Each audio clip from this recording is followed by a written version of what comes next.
ఇప్పుడు మనం ఆడబోయే గేమ్ లో ఎవరైతే లాస్ట్ వరకు కొట్టించుకోకుండా ఈ గేమ్ లో గెలుస్తారో వాళ్ళే 500 రూపాయలు గెలుచుకుంటారా. 500 రూపాయలు అంటున్నారు. ఆ గేమ్ ఏదో మనం ఆడి గెలిచేస్తే పోలే. ఆ ఆటలోకి నేను కూడా వస్తా తమ్ముడు. సరే రా అన్న. ఇంతకీ మనం ఆడబోయే ఆట ఏంటి? Chocolate chocolate 1 2 3. Chocolate chocolate 1 2 3. ఇంతకు ఆ గేమ్ ఎలా ఆడాలి తమ్ముడు? సింపుల్. దొంగ చాక్లెట్ చాక్లెట్ 1 2 3 అని వెనక్కి తిరుక్కుంటాడు. వెనకున్న వాళ్ళంతా కదలకుండా స్టాచ్యూ లాగా ఉండాలి. కానీ దొంగ మాత్రం మనల్ని నవ్వించడానికి ట్రై చేస్తాడు. అప్పుడు ఎవడైతే నవ్వుతాడో అప్పుడు వాడు వీపుని విమానం మోగిస్తాడు. అలాగే ఎవరైతే లాస్ట్ వరకు కొట్టించుకోకుండా ఈ గేమ్ లో గెలుస్తారో వాళ్ళకి 500 రూపాయలు. ఎలాగైనా 500 రూపాయలు నేనే గెలిచేయాలా. ఓకే తమ్ముడు, గేమ్ స్టార్ట్. చాక్లెట్ 1 2 3. ఈ హేంద్ర కూడా నా దగ్గరికే వస్తున్నాడా?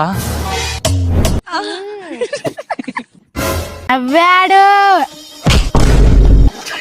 500 పోతే పోయింది. ఎలాగైనా నేను దొంగ పెట్టి ఈ బండోడిని కొట్టాలా. నీ కోసం ఆ బండోడి దగ్గర ఈపు పగలు కొట్టించుకున్నా. ఎలాగైనా వాడిని నవ్వించి ఆ బండోడి ఈపు విమానం చేస్తా. Chocolate chocolate 1 2 3.